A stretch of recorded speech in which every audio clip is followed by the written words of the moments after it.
Thank you.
नाही तरी गेला जन्ममाया करिता भरोवरी दुरावसे दुरे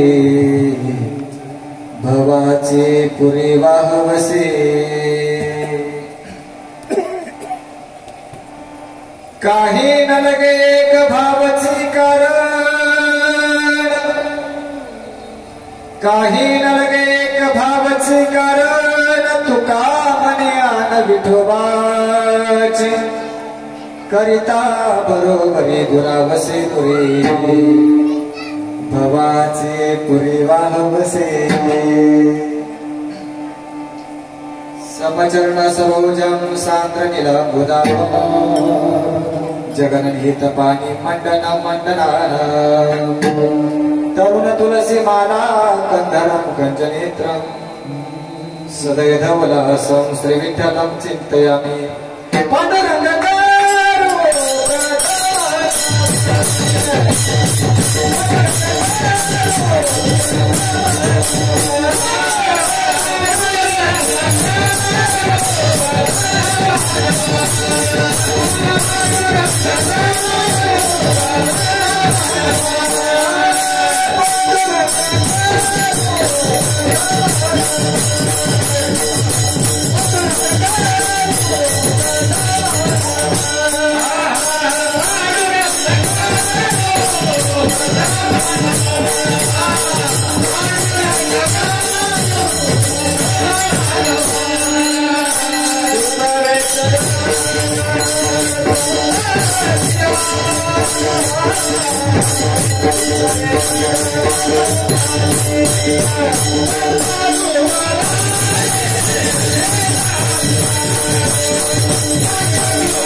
पांडुरंगा करू प्रथम नमन दुसरे चरण संतांच्या त्यांच्या कृपादाने कथेचा विस्तारो बाबा हे सद्गुरुदास तुकाराम अलंकापुरी रम्य सिंहासनस्थं पदाम्भोज तेजस्वती प्रदेशम् विदिन्द्रादिदेवे सदा स्तूयमानं समाधिस्थमूर्तिं भजे ज्ञानदेवम्।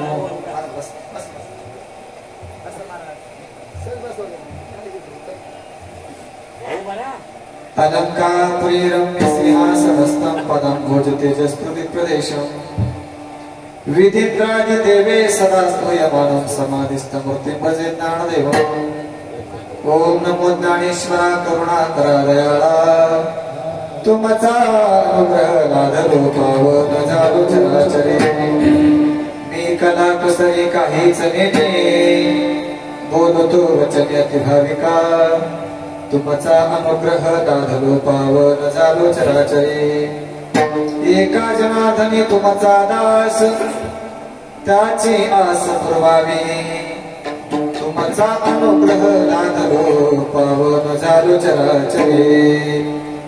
नमो सद्गुरु तुकया ज्ञान दीपा नमो सद्गुरु सच्चिदानंद रूपा नमो सद्गुरु भक्त कल्याण नमो सद्गुरु भास्करा पूर्ण कीर्ती लोकाभिराम मरण रंगधीराम राजीव नेत्रं रघुवंशनाथ कारुण्य रूपं करुणाकरातं श्रीरामचन्द्रं शरणं प्रपद्ये। हे दुःखभाजन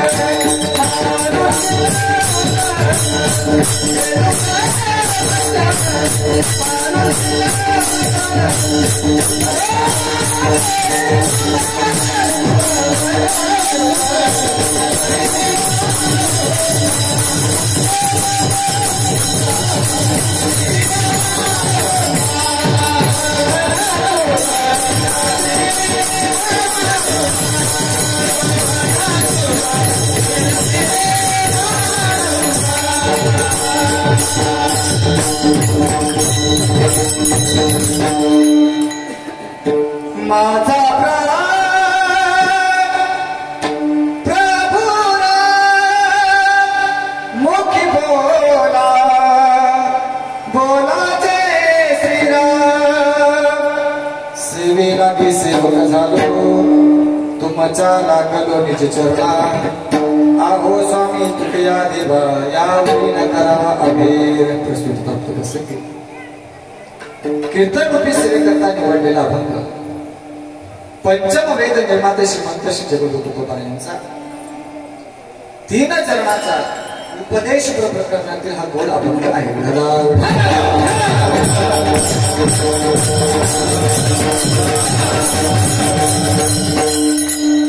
या अभंगातून जगद्गुरु तुकोबार माणूस म्हणून जन्माला आलेल्या प्रत्येक जीवाला उपदेश करतात। का करतात कशा करता करतात उपदेशामागचा हेतू काय उपदेश काय याचं सविस्तर चिंतन आपल्याला पुढच्या 1 तासामध्ये करायचं। सालाबाद प्रमाणे याही वर्षी भगवंताच्या असीम अपार कृपेने अखिलेश्वरचे माऊली कैवल्य साम्राज्य चक्रवर्ती माऊली महावैष्णव संत श्रेष्ठ तुकाराम महाराज आदी करून सकल संतांच्या कृपाशीर्वादाने समस्त भवनेकर मंडळींच्या तनमनधनाच्या माध्यमातून या ठिकाणी संपन्न होत असणारा त्रिदिनी अखंड हरिनाम सप्ताह वारकरी समिती मोहनी आयोजित संत एकनाथ महाराज षष्ठी निमित्त असणारा कीर्तन सेवा महोत्सव मोठ्या थाटामाटाच्या वातावरणामध्ये या ठिकाणी संपन्न होत आहे। आज 4थ्या दिवसाची कीर्तन रूपी सेवा बरोबर ना 3ऱ्या दिवसाची कीर्तन रूपी सेवा आपल्या सर्व ग्रामस्थांच्या वतीनं सर्व आयोजक कमिटीच्या वतीनं या ठिकाणी मला हा सेवा करण्याचा योग प्राप्त झाला। ज्यांच्या निमित्तातून ज्यांच्या संपर्कातून किंवा ज्यांच्या आज्ञेतून या ठिकाणी सेवा करण्याचं सौभाग्य मला प्राप्त झालं ते या आपल्या भूमीचं भूषण आणि माझे जीवलग मित्र मृदंग सम्राट हरिभक्तपरायण राजाजी महाराज शिंगोळे दादांच्या माध्यमातून खऱ्या अर्थाने ही सेवा माझ्यापर्यंत आली। दादांनी जरी खऱ्या अर्थानं मला निमंत्रण दिलं असलं तर हे निमंत्रण काही त्या दादांचं नाही, हे आपल्या सर्वांचं निमंत्रण आहे. आणि निमंत्रण असं तसं नाही, हे प्रेमाचं निमंत्रण आहे. गेले अनेक वर्ष खऱ्या अर्थानं या ठिकाणी मला सेवा करण्याचं सौभाग्य प्राप्त होत आहे आणि त्या अनुषंगानं ही असणारी कीर्तन रूपी सेवा मला या ठिकाणी प्राप्त झाली. या कीर्तन रूपी सेवेकरता आपल्या परिसराचं असणारं संपूर्ण भूषण गायनाचार्य आणि युवा कीर्तनकार शिवचरित्र कथाकार आमचे बंधू जीवलग मित्र बाजीरावजी महाराज शिंगवटे या ठिकाणी उपस्थित आहे. माझ्या चरणावरती या ठिकाणी नतमस्तक होतो. अकोले तालुक्याचा आणि महाराष्ट्राचं वारकरी वैभव, वारकरी चालींचा खजिना, भजन सम्राट हरिभक्तपरायण मुकुंदजी महाराज बोराडे घोटुळकर या ठिकाणी उपस्थित आहेत. काकांच्या चरणावरती नतमस्तक होतो. त्याचप्रमाणे आदरणीय सानप महाराज त्यांच्याही चरणावरती नतमस्तक होतो. माझ्यापेक्षा वयानं ज्ञानानं ज्येष्ठ असणारी सर्व वारकरी मंडळी उपस्थित आहेत. आपल्याही चरणावरती विनम्र भावाने माता मी आपल्या चरणावरती नतमस्तक करतो. आमचे पठारे महाराज विनेकरी आहेत, आपल्याही चरणावरती नतमस्तक होतो. पेटी मास्तर बाबा आहेत, आपल्याही चरणावरती नतमस्तक होतो. पांढरी ध्वजचा स्वर आहे, हरकत नाही, जसे तसं वाजवा. जरी अवघड असलं तरी महाराज आपलेच आहेत, बिनधास्त वाजवा, कुठल्याच प्रकारची तक्रार नसणार आहे. सर्व टाळकरी मंडळी श्रीकृष्णचंद्र वारकरी शिक्षण संस्था धामणगाव पाट तालुका अकोले या संस्थेचे सर्व गुणवंत विद्यार्थी या ठिकाणी उपस्थित आहे. काही मृदंगाचार्य आहेत, काही चांगले कीर्तनकार आहेत, काही चांगले प्रवचनकार आहेत, काही चांगले प्रसिद्ध भारुडाचार्य आहेत. महाराजांचं भारुड आहे, साज घातल्यानंतर महाराज तुम्हाला ओळखू येणार नाही, एवढं अप्रतिम अशा प्रकारचं भारुड या ठिकाणी महाराज करत असतात. त्याचप्रमाणे आमचे मित्र गणेशदादा आहेत, सगळी मंडळी आहेत आणि माझे परमार्थिक सहकारी मित्र. आम्ही आळंदीला ज्या आश्रमामध्ये राहिलो, अगस्ती आश्रम आळंदी देवाची, एका ताटामध्ये एका गुरुजींकडे आम्ही शिकलो. माझे जीवलग मित्र, अतिशय हृदयस्थ मित्र संतोषजी महाराज चौधरी या ठिकाणी मृदंगा करता उपस्थित आहे. माझा सिस्टम अतिशय छान आहेत, दादा ऑपरेट करतात. आपल्याही चरणावरती नतमस्तक दोनदा होतो, फक्त आवाज आहे असा राहू. संपूर्ण कार्यक्रम हा लाईव्ह प्रेक्षेपण या ठिकाणी दादा करतात आणि म्हणून उदार अन्नदाते देणगीदार माझ्या समोर अनेक जुनी जाणती मंडळी खऱ्या अर्थानं बसलेली आहे. सर्वांचा नाम परिचय नाही, परंतु प्रत्येकाबद्दल या ठिकाणी माझ्या अंतःकरणामध्ये खऱ्या अर्थानं भाव आहे, सद्भाव आहे. आपल्या चरणावरती नतमस्तक होतो. या कार्यक्रमाचे आयोजक, नियोजक, संयोजक सर्वांच्या चरणावरती नतमस्तक होतो आणि चिंतनाला सुरुवात.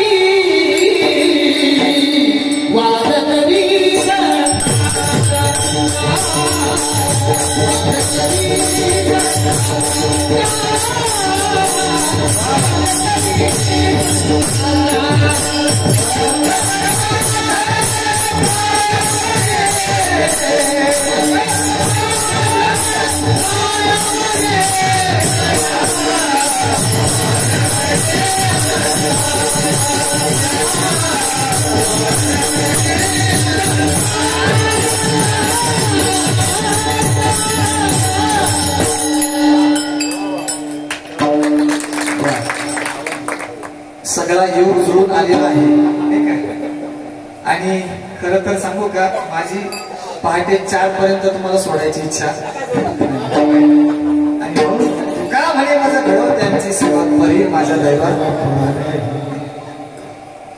7 असावी तर अशी नाही का. आता परवा एका ठिकाणी मी कार्यक्रमाला गेलो होतो, तिथं अशी 7 होती, चिकलगुन्ह्याची 7 चांगली अशी 7 होती. आणि म्हणून अतिशय गुणवान मंडळी या ठिकाणी उपस्थित आहे, सर्व माता भगिनी या ठिकाणी उपस्थित आहे. आपण चिंतनाला रंभ करतोय. या अभंगातून जगद्गुरु तुकोबरा उपदेश करतात. उपदेश करणारे कोण आहे, कुणाला करतात आणि का करतात, या 3 मुद्द्यांचा आपल्याला विचार करायचा आहे. उपदेश करणारे जगद्गुरु तुकोबरा आहे. कुणाला करतात, जो माणूस म्हणून जन्माला आलेला जीव आहे, प्राणी आहे, त्या माणसाला उपदेश करतात. का करतात, तर तो उपदेश त्याच्या हिताचा आहे म्हणून करतात. विढाला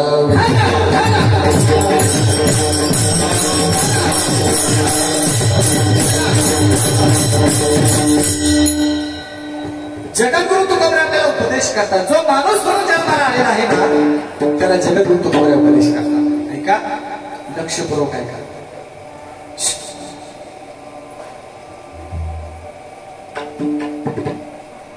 समाजामध्ये आपण विचार केला, उघड्या डोळ्याने त्या ठिकाणी समाज पाहिला तर आपल्या लक्षामध्ये असेल पावलोपावली आपल्याला उपदेश करणारी माणसं भेटतात की नाही? थोडस बोलायचं. पावलोपावली आपल्याला उपदेश करणारी माणसं भेटतात की बाबा हे करू नको, ते कर, हे चांगलं आहे, हे वाईट आहे, काय केलं पाहिजे, काय नाही केलं पाहिजे, असं पावलोपावली उपदेश करणारी माणसं आपल्याला समाजामध्ये भेटतात. मी यही पुढे बोले, उपदेश ऐकणाऱ्यांपेक्षा उपदेश करणाऱ्यांची संख्या वाढली नाही का? उपदेश ऐकणाऱ्यांपेक्षा उपदेश करणाऱ्यांची, उपदेश सांगणाऱ्यांची संख्या जास्त आहे. मग पावलोपावली जर उपदेश करणारी माणसं असतील तर जगद्गुरु तुकोबरे आपल्याला काय उपदेश करतात?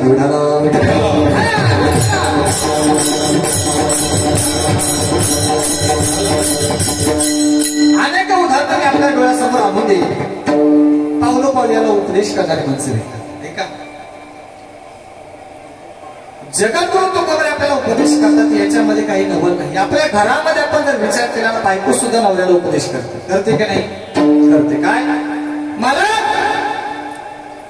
दारू पिऊ नका, दारू पिल्यानं लिव्हर खराब होईल, मरा तुम्ही. दारू पिणारा आतापर्यंत जन्माला आला नाही.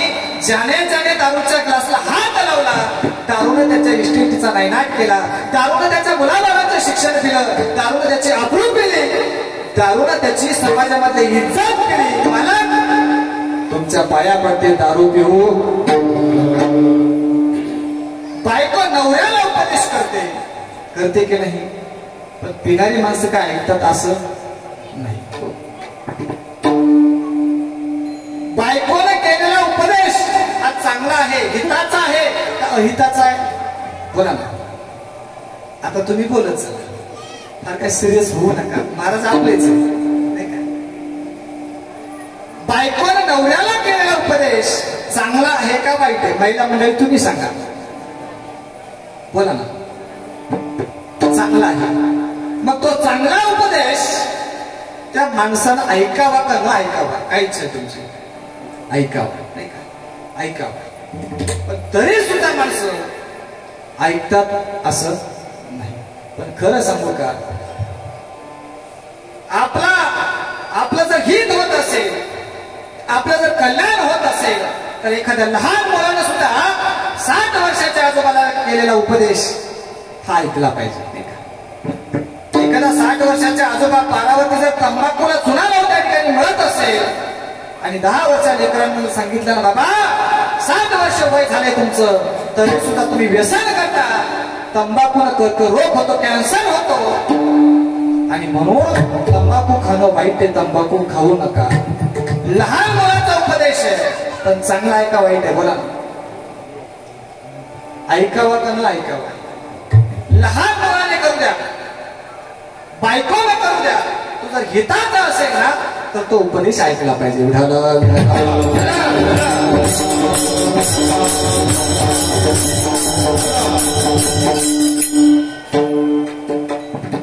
ज्याने रामायण लिहिलं, तुळशी रामायण, त्या रामायणाचे आद्य कवी तुळशीदासजी महाराज.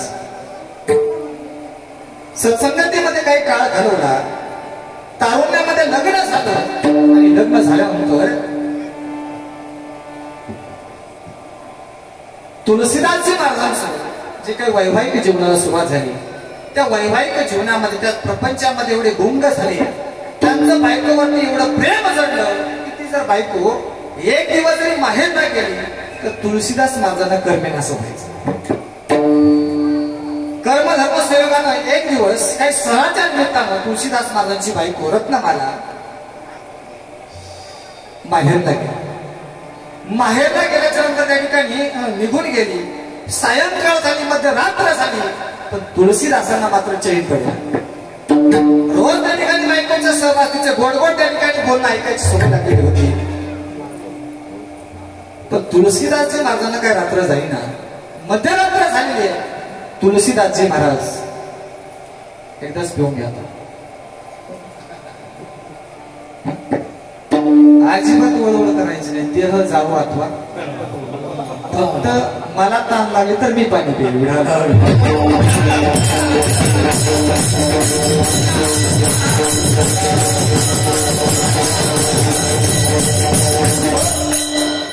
मध्यरात्र झालेलं आहे. तुळशीदास महाराजांना तुळशीदासांना असलेला नाही, बायकोला भेटलंच पाहिजे.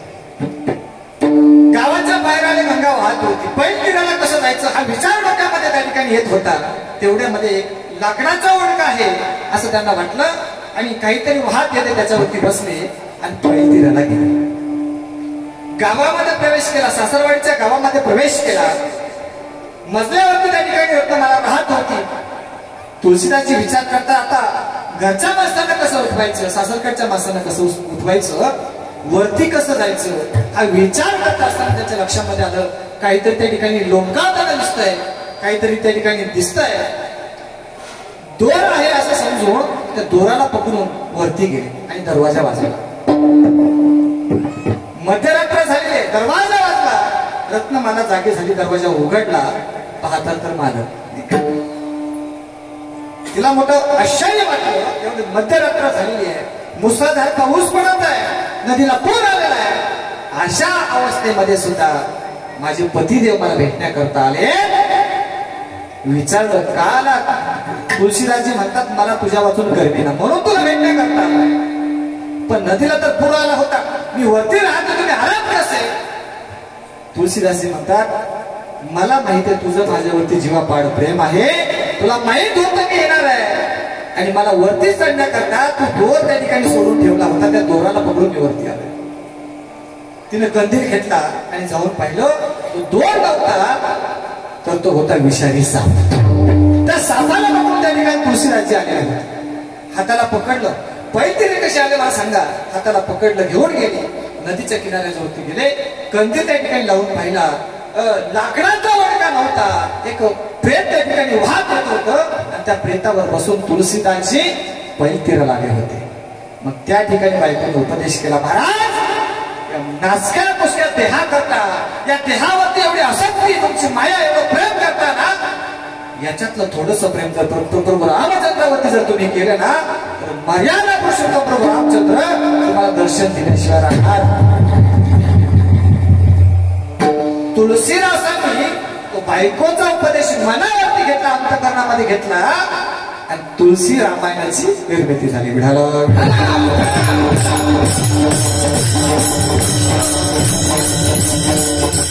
तुळशीदासांनी जर बायकोच ऐकलं असेल तर राजेश दादा आपण बायकोच ऐकावं का नाही ऐकावं? बोला, तुम्ही बोला. तुम्हाला विचारलं त्या प्रश्नाचं उत्तर आणि योग्य जर उत्तर दिलं तर आपल्या दादांकडे मी सोन्याचं नाणं ठेवलं.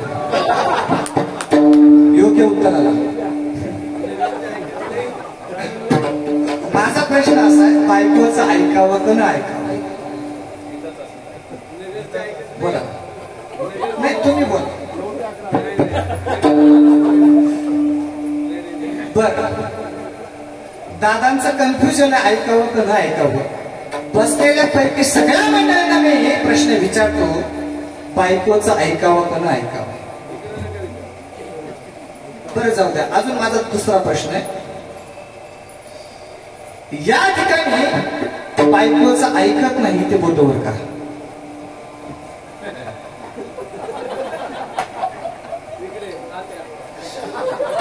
पठारे महाराज म्हणतात मी बायकोचं ऐकत, बायको आहे ना पण आमच्या काकी आहेत ऐकत नाही. अजून अजून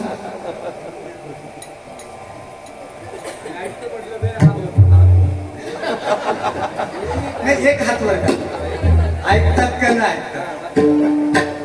बायकोच ऐकत नाही. ऐका, पटवून देतो. पठारे महाराजांना उत्तर दिलं पाहिजे ना. अकबर बिरबलाचा दरबार भरलेला आहे. रोज वेळेमध्ये येणारा बिरबल आज मात्र 1 तासभर उशीर आला. 1 तास. अकबर बादशाहने विचारलं, बिरबल इतनी देर क्यों हो गई? बिरबल म्हटला, महाराज बायकोचं थोडंसं काम होतं, तिला शॉपिंगला घेऊन जायचं होतं, तिला साड्या घ्यायच्या होत्या, मेकअपचं सामान सगळ्या गोष्टी त्या ठिकाणी घ्यायच्या होत्या, म्हणून मी बायकोच्या बरोबर त्या ठिकाणी बायकोला घेऊन गेलो होतो, म्हणून मला येण्याकरता 1 तास उशीर झाला. संपूर्ण दरबारामध्ये लोक हसायला लागले. एवढा विद्वान चतुर असणारा बिरबल कुणाचा ऐकतो? बोला ना. बायकोच ऐकतो. बादशाह म्हटला, अरे एवढा विद्वान आहेस तू आणि खुशात बायकोच ऐकतो. बिरबल म्हटला, महाराज आज माझं पितळ उघडं पडलं म्हणून तुम्ही सगळे हसायला लागलेत, पण खरं सांगू का, आपल्या नगरामध्ये असा एकही माणूस नाही. काय काय एकही माणूस नाही की जो बायकोच ऐकत नाही. सगळे माणसं बायकोच ऐकतात. ते म्हटले, पठारे महाराज. ते म्हणे, पठारे महाराज असू दे तर भोर महाराज असू दे, बायकोच ऐकतात. बिरबल बादशाह म्हणतोय, बिरबल मला सिद्ध करून दाखव, कमीत कमी भोर महाराज तरी बायकोच ऐकत नसतील. नाही, ऐकतातच, मला सिद्ध करून दाखव. बिरबलने सांगितलं, बघा. बिरबलने दौंडी दिली, ऐका उद्या त्या ठिकाणी गावातील सगळ्या लोकांनी एकत्र यायचं आहे. जे बायकोच ऐकतात त्यांनी एका लाईनला उभं राहायचं आणि जे बायकोच ऐकत नाही त्यांनी एका लाईनला उभं राहायचं. मी आपल्याला गोष्ट सांगत नाही, मला सिद्धांत पटवून द्यायचं, एवढं लक्षात ठेवा. जे बायकोच ऐकतात त्यांनी एका बाजूला उभं राहायचं आणि जे बायकोच ऐकत नाही त्यांनी एका बाजूला उभं राहायचं. दरबार भरला, सगळी गर्दी बायकोचं ऐकणाऱ्यांच्याच लाईनची. सगळी माणसं बायकोचं ऐकणाऱ्यांच्या लाईनची, पण एक माणूस मात्र काय, एक माणूस मात्र बाजूला उभा होता. तो बायकोचं न ऐकणाऱ्याच्या लाईनला उभा होता. बादशाहला सांगितलं, देख बिरबल, आपल्या नगरामध्ये, आपल्या राज्यामध्ये पठारे महाराजांसारखा एक तरी माणूस आहे, सज्जन माणूस, की जो बायकोच ऐकत. तो बिरबल म्हणे, महाराज असं होऊ शकत.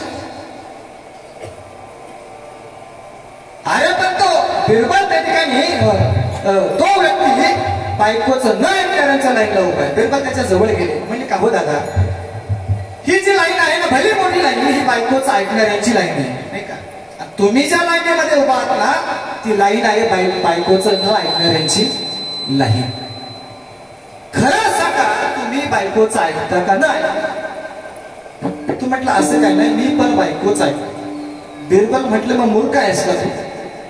बायकोचं जर ऐकतो तर तू या लाईनला उभं राहिलं पाहिजे ना. काय, बायकोचं जर ऐकतो तर तू या लाईनला उभं राहिलं पाहिजे. त्या व्यक्तीने सांगितलं, म्हणजे ते सांगू राहिलोय, मी बायकोच ऐकतो म्हणूनच उभा आहे. काय ऐकतो? बायकोनं सांगितलं जास्त गर्दीत घुसू नका म्हणून इकडे उभं आहे.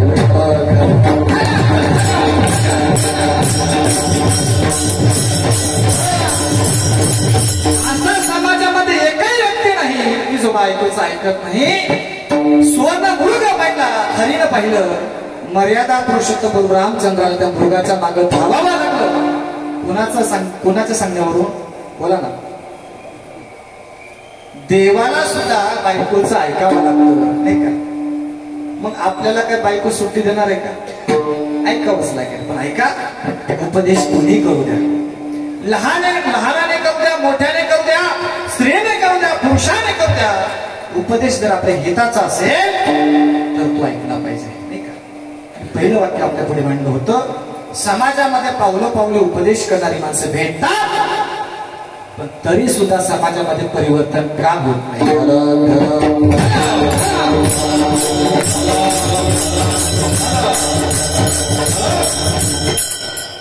पावलं पावलं जर उपदेश त्या ठिकाणी करणारी माणसं असतील तर परिवर्तन का होत नाही याचा विचार केला पाहिजे. लोक उपदेश ऐकतात, पण ऐकून सुद्धा ऐकत नाही. कळण्याकरता सांगतो, एका बाजारामध्ये 3 मूर्त्या मांडल्या होत्या. दिसायला सेम टू सेम होत्या, अतिशय हुबेहूब देखण्या मूर्त्या त्या ठिकाणी बाजारामध्ये होत्या. वजन सारखं, उंचीसारखी, नाकारवळामध्ये सगळ्या गोष्टी त्यांच्या सेम टू सेम उभे. एक गिऱ्हाईक आलं आणि त्या मूर्तिकार दादाला विचारलं का हो दादा या मूर्त्यांची काय किंमत. त्या मूर्तिकार दादाने सांगितलं म्हणे बघा माश्रे मूर्त्या दिसायला सारख्या आहे पण प्रत्येक मूर्तीची किंमत मात्र वेगळी आहे. गिऱ्हाईक चतुर होता. त्याने प्रश्न केला, प्रतिप्रश्न केला.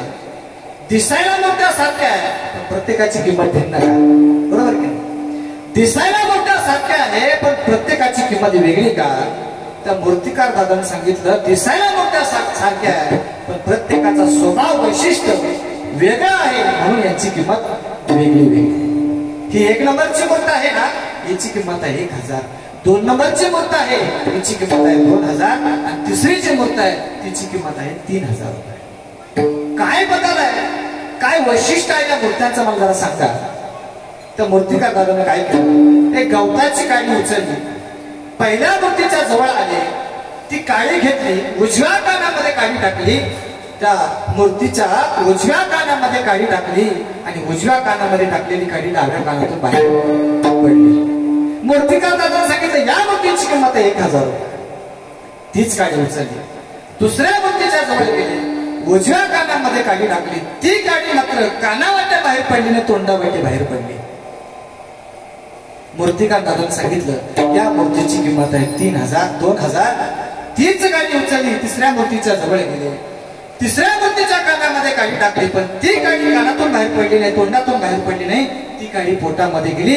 मूर्तिकार दादाने सांगितलं बघा दिसायला मूर्त्यासारख्या आहे प्रत्येकाचं गुण वैशिष्ट्य वेगळं आहे. ऐका समाजामध्ये असा एक वर्ग आहे या कानाने ऐकतो या कानाने सोडून देतो त्यांची किंमत आहे बोला ना 1000. समाजामध्ये 2 लाख त्या ठिकाणी दुसरा वर्ग असा आहे कानाने ऐकतो आणि तोंडाने बडबड करतो आनंद वाचा बरळती बरळ त्या कैसे काय पावे हरी. आणि समाजामध्ये तिसरा वर्ग आहे जो ऐकतो नुसतं ऐकत नाही हृदयामध्ये साठवतो चांगलं काय वाईट काय याचा सारासार विचार करतो आणि त्या पद्धतीने जीवन जगण्याचा प्रयत्न करतो, जीवनामध्ये परिवर्तन करतो. त्यांची किंमत आहे 3000 रुपये.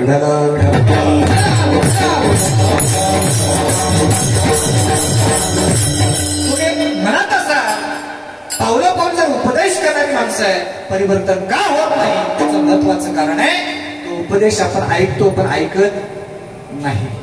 आणि म्हणून समाजाच्या हिताकरता तुकोबाला उपदेश करतात. काय उपदेश करतात अभंगाचं पाहिजे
कानाला गोड लागलं का वाजवायचं.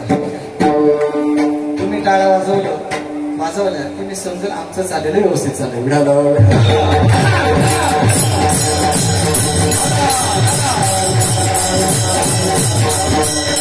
म्हणून तुकोबऱ्या उपदेश करतात. सांगतो तुम्हासी सांगतो हे भजारे विठ्ठला. तुकोबऱ्या आपल्याला उपदेश करतात की बाबा या मानवी जीवनाचं जर सार्थक करायचं असेल तर तुम्ही भजन केलं पाहिजे, भक्ती केली पाहिजे, विठ्ठलाची भक्ती केली पाहिजे, त्याला भजलं पाहिजे. म्हणून सांगतो तुम्हासी भजारे विठ्ठला. तुकोबऱ्या आपल्याला सांगतात. पण मी 3 मुद्दे आपल्यामध्ये म्हणतो. काही गोष्टी विचारल्या तर सांगाव्या, काही गोष्टी विचारल्या तरी सांगू नये, आणि काही गोष्टी न विचारता सांगाव्या.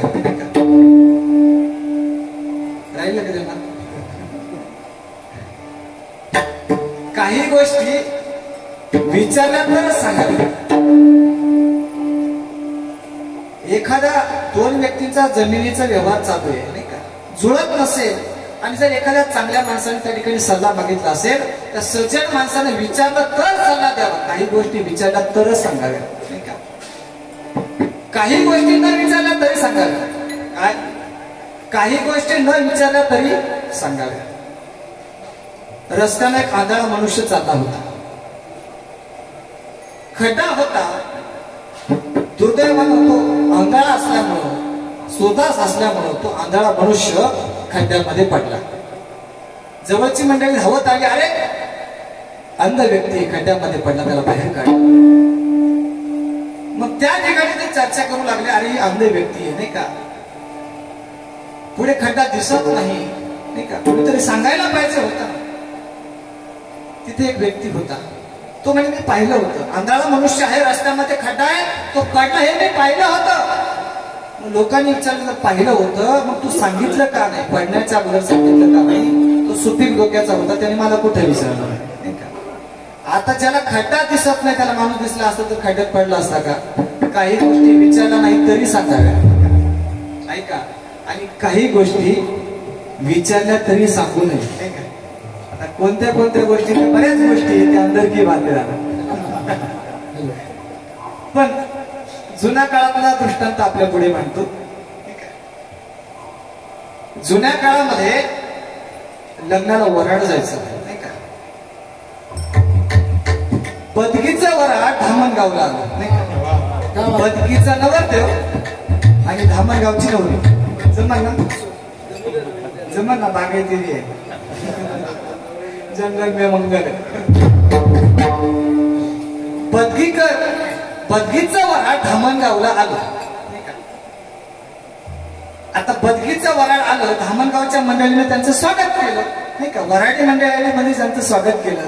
पण सगळेच वराडी मंडळी काही हळबप असतातच असं नाही का. ते वराडाच्या गाडीतून उतरले, ते स्वागत कक्षाकडे गेलं नाही, ते गावाच्या बाहेर थोडे पळू लागले नाही का. हळबप नव्हते ना, ते गावाच्या बाहेर गेले. आणि आमच्या गावातील काही लोकांना त्यांनी विचारलं का हो इथे सरकार मान्य दुकान आहे का? बोला रसाचं उन्हाळा चाललंय ना, त्याच्या गोळ्या सांगा.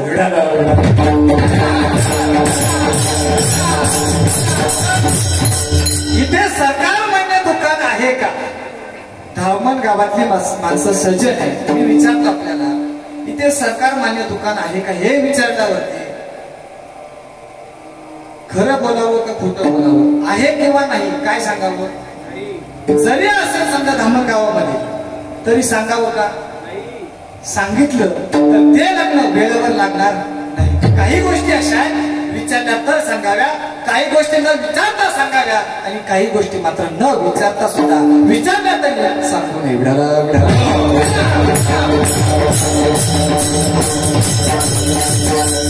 तुकोबरांना मंडळी विचारतात का? तर काही सज्जन मंडळी त्या ठिकाणी म्हणतात की सांगा आम्हाला मानवी जीवन सुखकर कशात होईल, मानवी जीवनाचा उत्कर्ष कशाला साधला जाईल. तुकोबरे म्हणतात, तुका म्हणे जन्म आल्याचे सार्थक विठ्ठल त्या विठ्ठल परमात्म्याचं पांडुरंगाचं तुम्ही भजन केलं पाहिजे. म्हणून सांगतो तुम्हासे बजारे विठ्ठला, जर नाही बजला तर नाही तरी गेला.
नाही तरी गेला जन्म वाया, वाया जाण्याचा अर्थ असा आहे काय? तुकोबरे म्हणतात नाही तरी गेला जन्म वाया, हा जन्म व्यर्थ केल्याशिवाय, वाया गेल्याशिवाय राहणार नाही.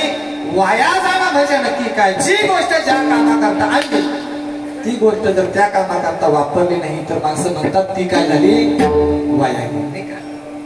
समजा आता सुंदर आपण शिरा केला होता की नाही, अतिशय गोड होता, आग्रहपूर्वक दादा आम्हाला वाटण्यात आलं, खावा लागला नाही का, खावा लागला.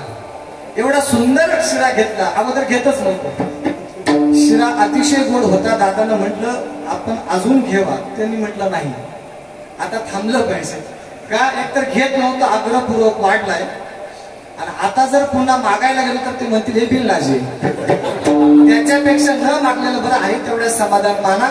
आम्ही दोघांनी गपचूप खाल्ला, अतिशय गोड शिरा. पण मला सांगा, आपण तो पदार्थ आणला, गोड पदार्थ आणला नाही का, सगळे पंगत त्या ठिकाणी वाढून झाली, पण वाढायचा विसरला. सगळी मंडळी त्या ठिकाणी जेवण तृप्त झाली, कीर्तन आटोपलं. मग कुणाच्या तरी लक्षामध्ये आलं, अरे आपण शिरा बनवला होता, तो वाढवायचा म्हणजे वाढायचा राहून गेला नाही का, तो खराब होऊन गेला. मला सांगा, आपल्याला जेवणाकरता त्या ठिकाणी घेतला होता, बनवला होता, पण तो आपल्याकडून खाण्याचा विसरला, त्याच्यामध्ये काहीतरी मिस्टेक झाली, चूक झाली, खराब झाला, म्हणजे काय झाला, तो वाया गेला. जी गोष्ट ज्या कामाकरता आणली ती जर वापरली नाही त्या कामाकरता, तर महाराज म्हणतात नाही तरी गेला जन्म वाया. हा जन्म कशा करता आम्हाला दिलाय? ऐका, हा जन्म आम्हाला भगवान परमात्म्याच्या भक्ती करता दिला नाही का. दिले इंद्रिय हात पाय का, आपलं कीर्तन गणितासारखं नाही का, गणिताचं सूत्र जसं असं त्या पद्धतीने आपल्याला हा बंद सोडायचा आहे. कशा करता दिलाय? दिले इंद्रिय हात पाय का, डोळे मुख बोलाया वचन, जेणे तू जोडसे नारायण नासे जीव परम. नारायणाच्या प्राप्ती करता हात दिले, कान दिले, पाय दिले. खरं सांगू का, देवानं सगळ्या गोष्टी दिल्या, पण बऱ्याच माणसांना देऊन सुद्धा त्याचं महत्व कळत नाही. देवानं हात दिले टाळी वाजवण्याकरता, दान धर्म करण्याकरता, चांगलं काम आपल्या हातात होण्याकरता, हे सुंदर आपल्याला ताकदवान हात दिले, सगळेच माणसं चांगल्या कामाकरता वापरतात असं नाही. देवानं आपल्याला वाचा दिली, जीभ दिली कशा करता? चांगलं बोलण्याकरता, नाही का? सांगू का आपल्याला, जन्माला आल्यानंतर सगळीच माणसं बोलतात. काय जन्माला आल्यानंतर सगळीच माणसं बोलतात, पण कुठं काय बोलावं हे फार थोड्या लोकांना कळतं, नाही का? काहींच्या गवऱ्या मसनामध्ये गेल्या, पण कसं बोलावं हे अजून त्यांना नीट कळत नाही. ज्ञानोबा आपल्याला शिकवतात, बाबा बोलायचं असलं ना तर कसं बोललं पाहिजे. तैसे साच आणि मवाळ मिथुले आणि रसाळ, शब्द जैसे कल्होळ अमृताचे, मुखी अमृताची वाणी, देह देवाचे कारणे. देवाच्या भक्ती करता जर हा देह वापरला तर तुकोबऱ्या म्हणतात खऱ्या अर्थानं जीवनाचं सार्थक झाल्याशिवाय राहणार नाही. आणि तुम्ही जर त्या ठिकाणी खऱ्या अर्थानं भजन भक्ती परमार्था करता जर वापरला नाही, संसारा करता जर वापरत बसला तर तुमचा हा देह जन्म वाया गेल्याशिवाय राहणार नाही. नाही तरी गेला जन्म. काही लोकांनी तुकोबऱ्यानं प्रश्न केला, महाराज तुम्ही म्हणता हा देह तर भजन भक्ती परमार्थ करण्याकरता भगवंताच्या प्राप्ती करता वापरायचा, आम्ही तर लग्न केलंय, नाही का? प्रपंचाच्या वाटेवरच्या आम्ही प्रवासी आहे, मग आम्ही बायका मुलं संसार सोडून द्यावा का? ज्ञानोबा त्याचं उत्तर देतात, काहीच सोडू नका. सर्व संतांनी संसार केला, फक्त एकटे ज्ञानोबा सोडले तर, नाही का? संपूर्ण संतांनी संसार केला. तुकोबा संसारिक होते, नाथ महाराज संसारिक होते, सावता महाराज संसारिक होते. सगळे संत मंडळी जर पाहिली तर संसारामध्ये राहत होती, पण संसारामध्ये राहून सुद्धा भजन परमार्थ करत होते. एकटे ज्ञानोबा फक्त ब्रह्मचारी आहे, नाही का? ज्ञानोबांनी लग्न केलं नाही, इतर संतांनी त्या ठिकाणी वैवाहिक जीवन त्या ठिकाणी घेतलं, स्वीकारलं. पण तरी सुद्धा ज्ञानोबा म्हणतात संसाराचा त्याग करू नका, संसारामध्ये राहा. असोनी संसारी वेद शास्त्र उभारी बाह्य सदा, संसारामध्ये राहा पण तुम्ही परमार्थ करा. ऐका, साधू संतांनी संसार केला, त्यांचा संसार देवाला आवडला. लक्षपूर्वक ऐका, साधू संतांनी संसार केला, प्रपंच केला, त्यांचा प्रपंच संसार देवाला आवडला. आम्ही केलेला परमार्थ देवाला आवडेल का न आवडेल याच्याबद्दल माझ्या मनामध्ये शंका आहे.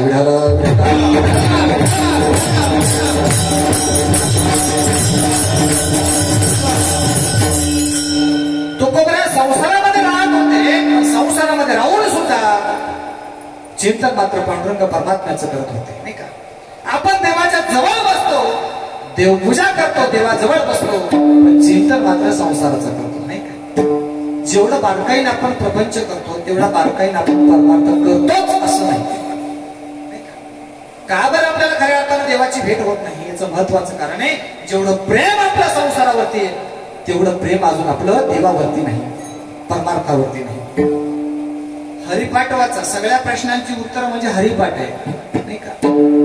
आपण परमार्थ करत नाही असं नाही, करतो, पण जेवढं प्रेम परमार्थावरती संसारावरती करतो तेवढं प्रेम अजून परमार्थावरती करत नाही. मी सांगत ज्ञानोबा म्हणतात सायास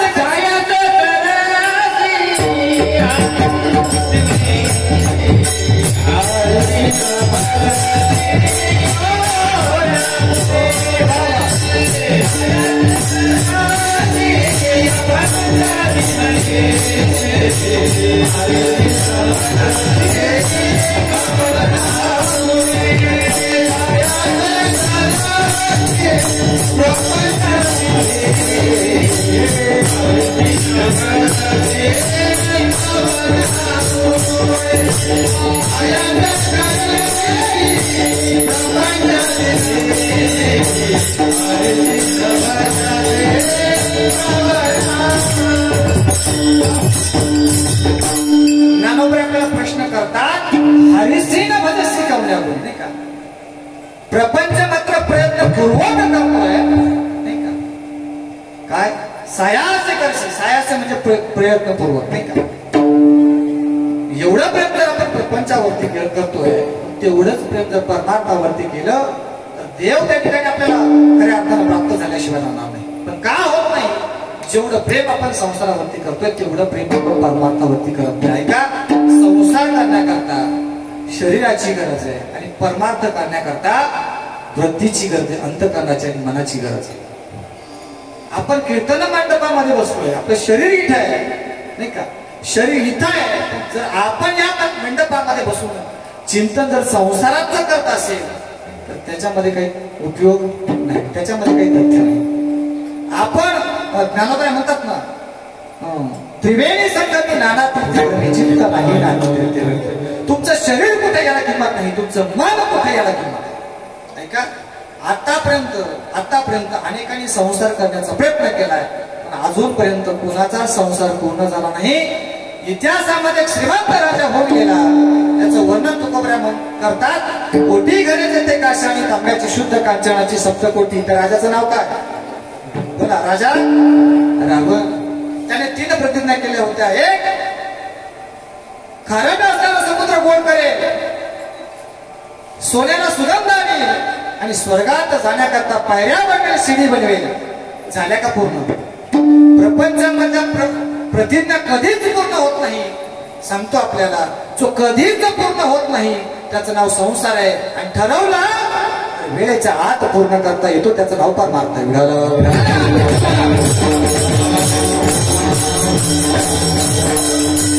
परमार्थ करण्याकरता वयाची गरज नाही.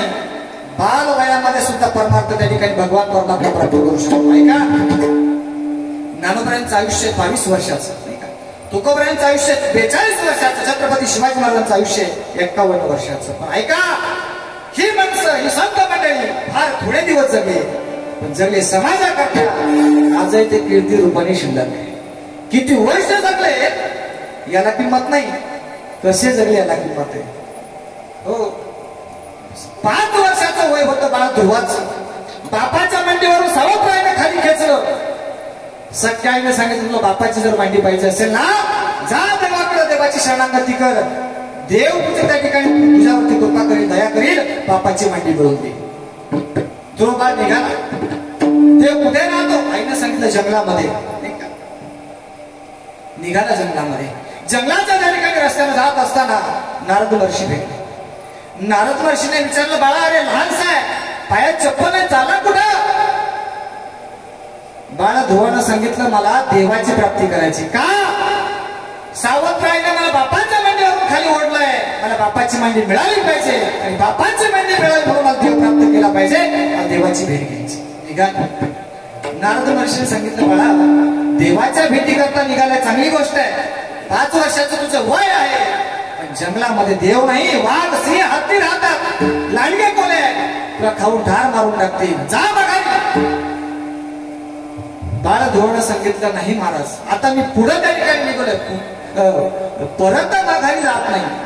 देह जाओ अथवा राहो, पांडुरंगी ध्रुव भाव. सांगितलं, काही झालं, हा देह गेला तरी चालेल, पण माघारी फिरणार नाही. मग नारद महर्षीने स्मित हास्य केलं. सांगितलं, बाळा मी तुझी परीक्षा पाहिलंय की तू कसोटीला उतरतो का, नाही का? कसोटी परीक्षा प्रत्येक क्षेत्रामध्ये, नाही का? पक्वात जरी शिकायचं म्हटलं तर त्याच्याकरता घासावी लागते. पोटातून रक्त होईपर्यंत रियाज करावा लागतो, नाही का? काय? पहाटे 4 वाजता ही मुलं उठतात. किती वाजता? तेव्हा आपण गोधडी हॉस्पिटलला ऍडमिट असतात. कसोटी द्यायचं, हा तिरकिट तकता, तिरकिट तकता, वा दादा. मग असं 1 पट, 2 पट, 3 पट, मग 4 पट, आणि मग महाराष्ट्रामध्ये फेमस होतात. हो, ही ताकद आहे परमार्थाची. ऐका, 5 वर्षाचं वय होतं. नारद महर्षी म्हणतात, बाळा ज्या जंगलामध्ये चालण्याला वाघ, सिंह, हत्ती, लांडगे बोले, जा माघारी. नाही, देह जाईल, देह जावो अथवा राहू, पांडुरंगी ध्रुव भाव. मग नारद महर्षीने त्याला उपदेश केला, बाळ ध्रुवाला, ज्या देवाच्या भेटी करता चाललाय ना, त्याची उपासना करण्याकरता एखाद्या व्यक्तीकडे जर आपण चाललो ना, तर आपल्याला त्याचं नाव माहिती असलं पाहिजे, नाही का? त्याचा पत्ता माहिती असला पाहिजे. नारद महर्षीने सांगितलं, जा देवाचं चिंतन कर. कोणत्या नावाचं? ओम नमो भगवते वासुदेवाय. वासुदेवाय हरी वासुदेवाय. 6 महिने चिंतन केलं, एका पायावरती तपश्चर्या केली. 6 महिन्यानंतर भगवान परमात्मा प्राप्त झाले. बाळ ध्रुवा थांबव जरा भजन. कशा करता तपश्चर्या करतो? काय एवढी घनघोर अशा प्रकारची तपश्चर्या करतो? एका पायावरती उभा आहे. बोल, मी तुझ्यावरती प्रसन्न आहे, तुझ्या भक्तीवरती, तुझ्या चिंतनावरती प्रसन्न आहे. तुला काय पाहिजे ते मला. बाळ ध्रुवाने सांगितलं, देवा सावत्रायाने बापाच्या मांडीवर मला खाली घेतलं होतं, मला बापाची मांडी मिळाली पाहिजे.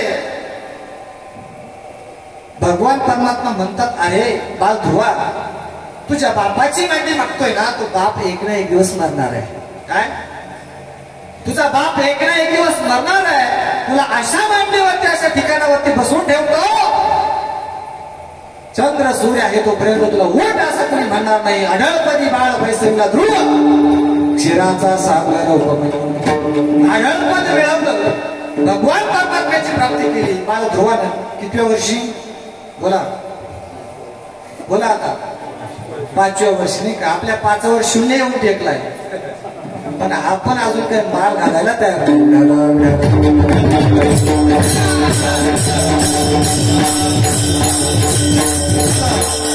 आणि म्हणून वेळेच्या आत पूर्ण करता येतो ना, त्याचं नाव परमार्थ आहे. बाळ ध्रुवाचं वय होतं 5 वर्षाचं. नाही का? अजून भरपूर आयुष्य बाळ ध्रुव जगला. नाही का? अढळपद मिळवलं, पण बाल वयामध्येच परमार्थ केला पाहिजे. ऐका, बऱ्याच वेळा माणसांना असं वाटतं आमच्या मागे व्याप आहे, प्रपंच आहे, संसार आहे, नोकरी आहे, व्यवसाय आहे, बिझनेस आहे. सगळ्या गोष्टी सेटल झाल्यानंतर आमचं 50-60 वर्षाचं वय झालं की सगळं मुलाबाळांच्या ताब्यामध्ये द्यायचं आणि मग त्या ठिकाणी निवांत देवदेव करायची, असं बऱ्याच लोकांना वाटतं. एक व्हॉट्सअपवरती क्लिप फिरत होती दादा. ऐका, 5 वर्षाचं वय त्या लेकराचं होतं आणि 50 वर्षाच्या व्यक्तीनं त्या 5 वर्षाच्या बाळाला विचारलं, का हो तुम्ही 5 वर्षाचं वय आहे, तुमच्या कपाळाला गंध आहे, गळ्यामध्ये तुळशीची माळ आहे, नाही का, तुमच्या हातामध्ये भगवद्गीता आहे आणि तुम्ही भगवद्गीतेचा प्रचार प्रसार करण्याकरता 5 वर्षाच्या वयामध्ये जगतामध्ये फिरत आहात, बाल वयामध्ये परमार्थाला सुरुवात का केली? 5 वर्षाच्या लेकरांनी सांगितलं म्हणे, बघा भगवद्गीतेचा प्रचार प्रसार का करायचा, किंवा भगवद्गीता का वाचावी, या प्रश्नाचं उत्तर मी आपल्या समोर ठेवतो. ऐका, त्यांनी उदाहरण दिलं. 5 वर्षाच्या बाळानं आपण मेडिकल मध्ये गेलो, आपल्याला काहीतरी औषध घ्यायचंय, ते औषध जर घ्यायचं असेल त्या बॉक्स मध्ये एक चिठ्ठी येते, पर्ची येते का नाही, त्याच्यामध्ये कोणते कंटेंट्स आहे, कोणते घटक आहे, किती प्रमाणामध्ये आणि हे औषध किती प्रमाणामध्ये घेतलं पाहिजे, याची संपूर्ण माहिती कशावरती असते? त्या पानावरती असते. बरोबर की नाही? व्यवहारामधलं जर औषध जर त्या ठिकाणी घ्यायचं असेल तर त्याच्याकरता नियम आणि अटी आहे. त्या पद्धतीने जर आपण औषध घेतलं तर आमचा रोग जात असेल, तर मानवी जीवनाचा प्रवास सुखकर व्हावा जर असं वाटत असेल तर मानवी जीवनामध्ये जेवढे काही प्रश्न आहेत ना, त्या सगळ्या प्रश्नांची उत्तर म्हणजे गीतेमध्ये आहे. आणि म्हणून गीता वाचली पाहिजे.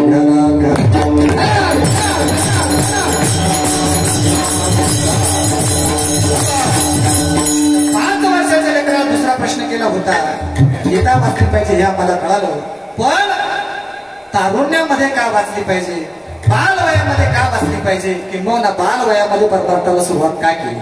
ठीक आहे, मला सांगा, परमार्थाला सुरुवात आपण सेटल झाल्यानंतर करायला पाहिजे ना? उतार वयामध्ये निवांत रिटायर झालो की मग परमार्थाला सुरुवात केली पाहिजे. बरोबर की नाही? अशा बऱ्याच लोकांचा प्लॅनिंग आहे. त्या 5 वर्षाच्या लेकरांनी सांगितलं, खरं सांगू का, भगवंताची माझ्यावरती कृपा आहे की भगवंताच्या कृपेनं माझा श्वास चालू आहे, उद्याचा श्वास आज मी घेईलच का नाही याची गॅरंटी नाही. क्या भरोसा है इस जिंदगी का, साथ देती नहीं किसी का, क्षण भंगूर नाही भरवसा, उद्याचा सूर्य मी पाहिल याची गॅरंटी माझ्याकडे नाही. म्हणून मी परमार्थाला बाळगायला सुरुवात केली.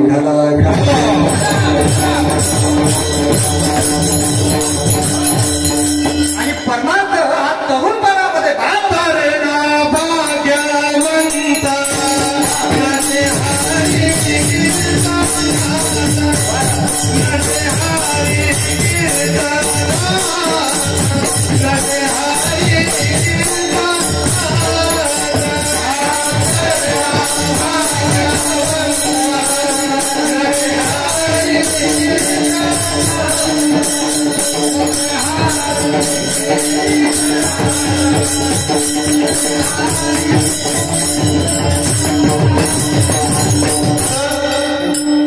महाराजांनी प्रमाण दिले तर ना भाग्यवंत नटे कुठे नटलं पाहिजे आणि तरुणपणामध्ये नटलं पाहिजे. कधी नटलं पाहिजे? नटलं पाहिजे, पण तरुणपणामध्ये नटलं पाहिजे. आणि कुठं नटलं पाहिजे? परमार्थामध्ये नटलं पाहिजे, नाही का? लोक नटतात, तरुणपणात नटतात, पण डीजे समोर नटतात. हो, ऐका, तारुण्यामध्ये परमार्थ काय केला पाहिजे? ऐका, आपण रोज देवपूजा करतो की नाही? खोटं खोटं हा म्हणा ना.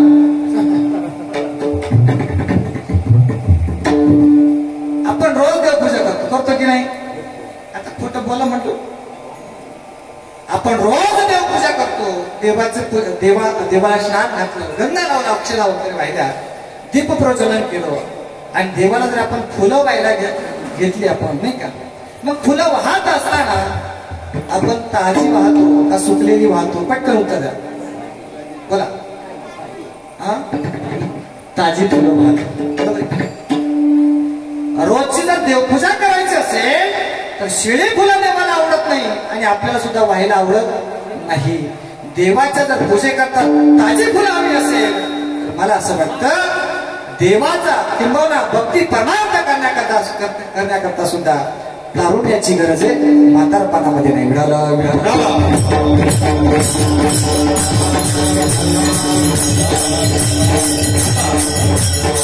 आणि म्हणून संसारामध्ये किती बरोबरी जरी करण्याचा प्रयत्न केला करिता बरोबरी दुरावसे तुरी भावाचे पुरी वाहवसी, कधीच पूर्ण होत नाही. त्याचं नाव सांगितलं संसार आहे, प्रपंच कधीच पूर्ण होत नाही.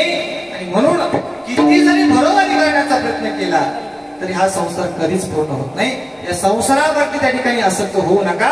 भवाचे पुरी वावसी, संसारामुळे तुम्ही स्वर्गाला जाणार नाही, वैकुंठाला जाणार नाही. भवाचे म्हणजे नरकाला गेल्याशिवाय राहणार नाही. आणि म्हणून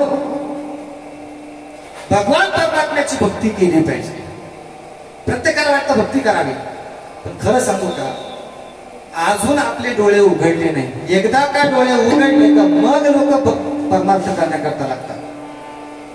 दृष्टांत सर्वांना माहिती आहे, उदाहरण सर्वांना माहिती आहे, थोडीशी आठवण करून देतो. परमार्थ करतात लोक, पण सहजासहजी करत नाही. जेव्हा पायाला ठेच लागते ना तेव्हा माणसं मग जरा लक्ष देऊन चालतात.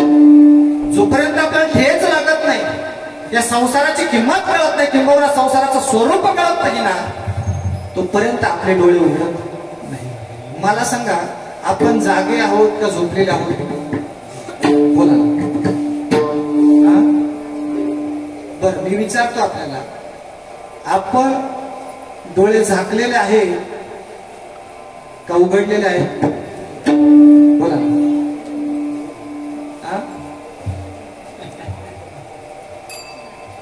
आपले डोळे एवढ्या लवकर उघडणार नाही. कळण्याकरता सांगतो. वाल्या कोळ्या नावाचा दरोडेखोर होता. माणसं आली की लुटायचा, मारायचा, निकाल आपके पास काय? माणूस मारायचा, त्याच्याकडचं धन घ्यायचा. एक माणूस मनुष्य मारला की एक खडा उचलायचा, अगदी हरभरा एवढा एक खडा उचलायचा, रंध्रामध्ये टाकायचा. अशी एवढी माणसं मारली. 7 रांजण त्या ठिकाणी माणसं मारली. 7 रांजण त्या ठिकाणी पाप, त्या ठिकाणी पापाचे डोंगर वाद्याकडे उभे केले. पण किती जरी नास्तिक मनुष्य पापी जरी असताना, महापापी जरी असताना, ऐका ना, देव एवढा कृपाळू आहे, किती जरी पापी असताना त्याच्या जीवनामध्ये एक सुवर्ण संधी देत असतो. ठीक आहे? काय सज्जनाला सुवर्ण संधी दे याच्यामध्ये नवा नाही. किती पापी असू द्या, पापी असू द्या, पण त्याच्या जीवनामध्ये देव एक सुवर्ण संधी देत असतो. आणि ऐका, शहाणी माणसं संधीचं सोने केल्याशिवाय राहत नाही. प्रत्येकाला देत असतो. नारद महर्षींची भेट झाली आणि त्या वाल्याला प्रश्न विचारला, आपके पास काय निकालो? नारद महर्षीने सांगितलं, बघ बाबा, एवढ्या माळा आहेत, हा विनायक चिपळ्या घे तर भजन. त्यांनी सांगितलं, हे नको, टाळ नाळ हे गंध तुमचं तुम्हाला राहतं, नाही का? बऱ्याच लोकांचं असे पक्वाज वाजला तरी लोक दुखतं, नाही का? हो, डोकं कशाने उतरतं? डीजे लावलं उतरतं. ऐका, मग त्या ठिकाणी नारद महर्षी म्हणतात, बाबा तुला धन पाहिजे ना, मग एक काम कर, हा विना घे भजन कर. परमार्थ महाधन जोडी देवाचे चरण भाव याचा हे उपाय रामाचे. वाल्यकोळी म्हटलं, हो महाराज प्रवचन सांगू नका, तुमच्याकडे काय धन असेल ते द्या वाटेला लागा. नारद महर्षी म्हटले, बाबा आता मी आलोच आहे, तू भाग्यवान आहे, मी तर वाटेला लागणारच आहे, पण तुझी वाट लावल्याशिवाय मी काय जाणार नाही. खरं तर वाट लावणारी माणसं न भेटता वाटेला लावणारी माणसं भेटली पाहिजे, नाही का.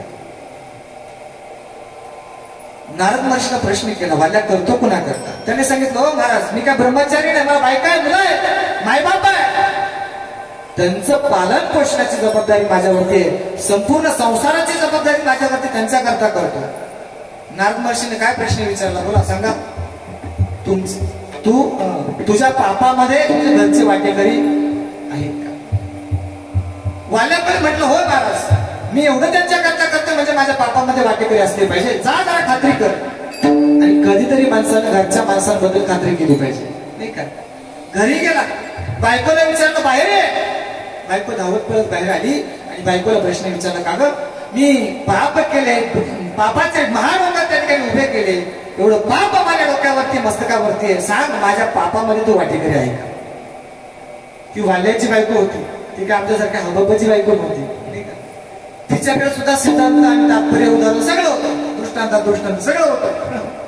तिनं सांगितलं म्हणे, बघा तुमच्या प्रश्नाचं उत्तर जरा नंतर देते. मी सकाळी घर सावत होते आणि सकाळी घर सावत असताना माझा हात कोपऱ्यामध्ये गेला, माझ्या हाताला विंचवाने डंक केलाय, बोटाला विंचवाने डंक केलाय, इतके वेदना होता. एक काम करा ना प्लीज, माझ्या अर्ध्या वेदना तुम्ही वाटून घ्या. कोण म्हटली, बोला 2 मार्काला आहे. कुणाची बायको, पण कुणाची, वाल्या कोळ्याची. वाल्या कोळ्याची बायको म्हणते, मला एवढ्या वेदना होतात, माझ्या अर्ध्या वेदना, माझा अर्धा दुःख तुम्ही वाटून घ्या. वाल्याकोळी म्हटला, मी तुझं दुःख कसं काय वाटून घेऊ.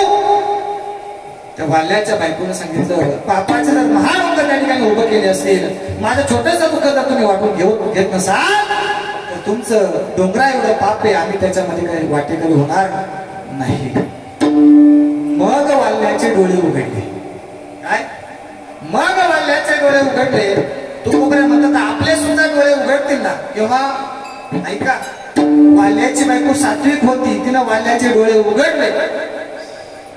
आपली बायको मात्र काय आपले डोळे उघडून देत नाही, फक्त अंधे, नाही का, येऊ द्या येऊ द्या येऊ द्या एवढंच चालू आहे. वाल्याच्या बायकोनं त्याला उपदेश केला, सांगितलं, बाबा मी काय तुझ्या पापामध्ये वाटेकरी नाही. मग वाल्याला पश्चाताप झाला. बर का, माणसाला पश्चाताप होतो. प्रत्येक वाक्य लक्षपूर्वक ऐका. माणसाला पश्चाताप होतो, पण लवकर होत नाही. कधी होतो, म्हातारपणामध्ये होतो, नाही का. म्हातारपणामध्ये होतो. ज्याचं लग्न होत नाही ना त्याला असं वाटतं कधी होईल, आणि ज्यांचं झालंय ते डोक्याला हात लावून बसले, नाही का. पश्चाताप केल्याशिवाय पर्याय नाही. ऐका, मी विनोद सांगत नाही, तुकोबऱ्यांची भाषा आहे. कळो येईल अंत काळी प्राण प्रयाणाचे वेळी, राहती निराळी रांडा पुरे सकळ. कधी कळेल आपल्याला, अंतकाळी, ज्या वेळेस आपण रिटायर झालेलो असेल ना, आपण काही कामाचे राहिलो नसेल ना, त्यावेळेस आपल्या लक्षामध्ये पश्चाताप झाला. वाल्याला आला, नारद महर्षींच्या चरणावरती नतमस्तक झाला. सांगा काय करू, काय नाही, मरा म्हणता म्हणता रामनामाची समाधी घेतली, नाही का. कोळीयाची गिरती वाढली ग, केले रामायण रामाधी. म्हणून वाल्याच्या त्या ठिकाणी जीवनाचा उद्धार झाला.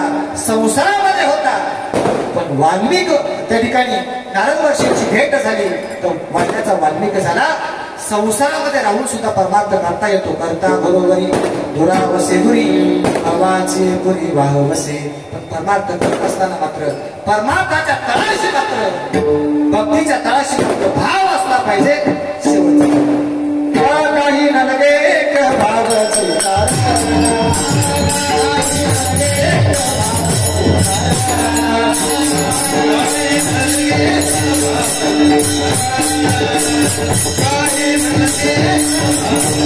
Thank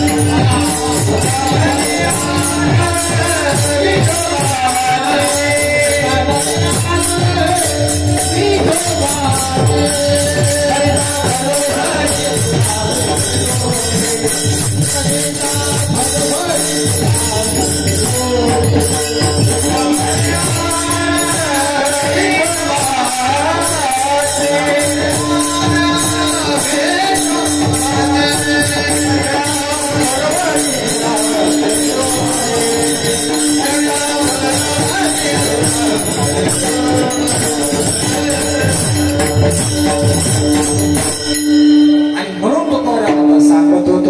बाजारे विठ्ठला तुकोबरे आपल्याला उपदेश करतात ना, उपदेश प्रत्येकाने ऐकला पाहिजे.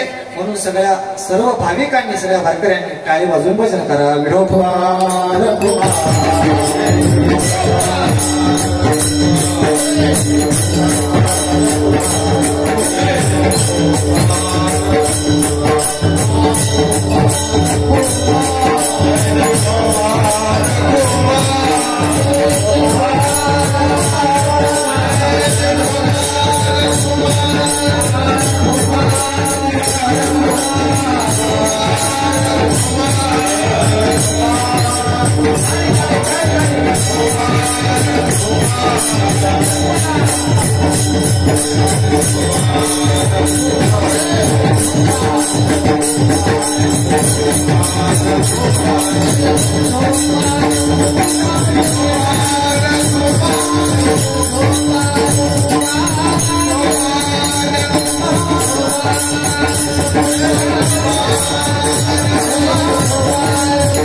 बाजारे विठ्ठला काहीतरी गेला जन्म वाया, करिता बरोबरी दुरावसे दुरी भवाचे पुरी वाह बसे. काही न लगे भावचे कारण तुका मने आन विठोबाचे, करिता बरोबरी दुरावसे दुरी भवाचे पुरी वाह बसे. अंतकरणामध्ये शुद्ध भाव असला पाहिजे. जोपर्यंत आपलं अंतकरण शुद्ध होत नाही तोपर्यंत आपण केलेली भक्ती देवापर्यंत पोहोचत नाही. त्याच्याकरता आपलं अंतकरण शुद्ध असलं पाहिजे, नाही का. जोपर्यंत अंतकरण शुद्ध होत नाही तोपर्यंत आपली भक्ती देवापर्यंत पोहोचत नाही. किंबहुना ज्या दिवशी आपलं अंतकरण स्वच्छ होईल, देवाबद्दलचा जो काही भाव आहे तो शुद्ध होईल, येवोनी गोपाळ राहील.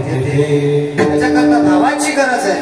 भाव म्हणजे नक्की काय का, आपलं चित्त शुद्ध असलं पाहिजे. करोनिया मन शुद्ध भावे, चित्त शुद्ध असलं पाहिजे. शेवटचा दृष्टांत 2 मिनिटाचा देतो आणि थांबतो, नाही का. देऊ का नको? अजून 11ला 5 मिनिटं बाकी आहे माझ्या घड्याळात, बरोबर ना. 5 मिनिटं करता काटछाट व्हायला नको म्हणून 5 मिनिटामध्ये भरून दिला.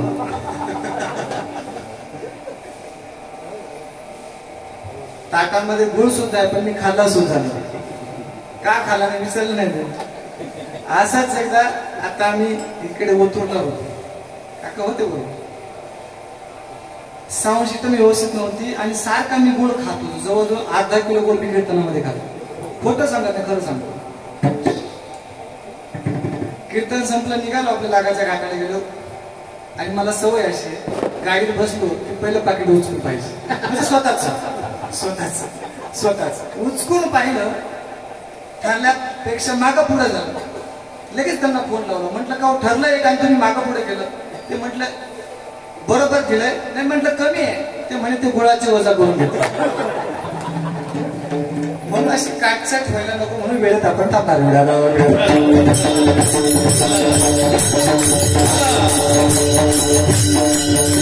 आपलं अंतकरण शुद्ध असलं पाहिजे. एक साधू महाराज भिक्षा मागण्याकरता गेले तर त्या स्त्रीने त्यांच्याकडे इच्छा केली, महाराज तुम्ही तर ब्रह्मज्ञानी आहात ना, मला ब्रह्मज्ञानाचा उपदेश करून द्या. अगदी पटकन इकडे बघा, इकडं ब्रह्मज्ञानाचा उपदेश करून द्या.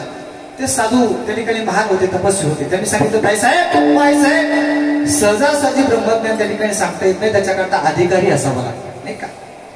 जोपर्यंत अंतकरणाची वृत्ती निर्माण होत नाही, व्यवस्थित त्या ठिकाणी अंतकरण शुद्ध होत नाही, तोपर्यंत ब्रह्मज्ञानाचा उपदेश करता येत नाही. तिने सांगितलं तुम्ही तर विद्वान आहात, महात्मे आहात ना, तुम्हाला काहीच अशक्य नाही, मला ब्रह्मज्ञानाचा उपदेश करून द्या. त्या साधूने सांगितलं बघा मी आज नाही पण उद्या तुम्हाला ब्रह्मज्ञानाचा उपदेश करतो, ब्रह्मज्ञान उद्या सांगतो. पण ऐका, आज तुम्ही जी काही भाजी दिली असेल ना ती आज मी स्वीकारतो मधुकरीमध्ये, पण उद्या मात्र माझ्या आवडीची खीर बनवा, खिरीच्या बदल्यामध्ये मी तुम्हाला ब्रह्मज्ञानाचा उपदेश करेन. ठरल्याप्रमाणे त्या ठिकाणी त्या आई साहेबांना खीर बनवली, गोड अशी खीर बनवली.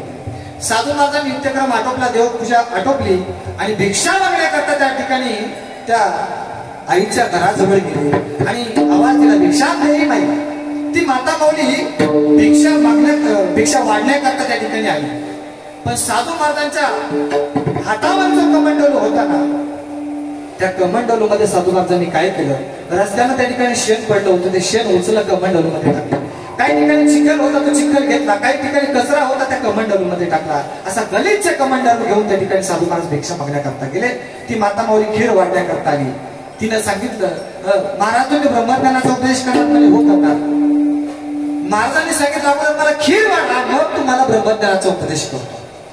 साधू महाराजांनी ते कमंडलू पुढे केलं आणि त्या माऊलीनं त्याच्यामध्ये ढोकावलं. महाराज मस्करी करता का, एवढी सुंदर तुमच्याकरता खीर बनवली, ज्या कमंडलू मध्ये तुम्हाला भिक्षा वाढायची खीर वाढायची आहे, त्या कमंडलू मध्ये जर डोकावून जर पाहिलं तर एवढी घाण आम्हाला त्या ठिकाणी भरलेली आहे, एवढी चांगली खीर त्या घाण कमंडलू मध्ये कशी वाढवा.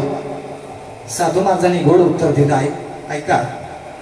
सांगितलं आई साहेब तुमची जर खीर जर गोड असेल, ती खीर जर मला घ्यायची असेल तर माझं कमंडलू स्वच्छ असलं पाहिजे ना. मग माझं ब्रह्मज्ञान जर तुम्हाला सांगायचं असेल ना तर तुमचं अंतःकरण स्वच्छ असलं पाहिजे, तुमचा भाव शुद्ध असला पाहिजे. काही नलविक भावाची कारण तुका मने आन विठोबाचे करिता बरोबरी दुरावसे दुरी भावाची वाहवसे. ज्ञानेश्वर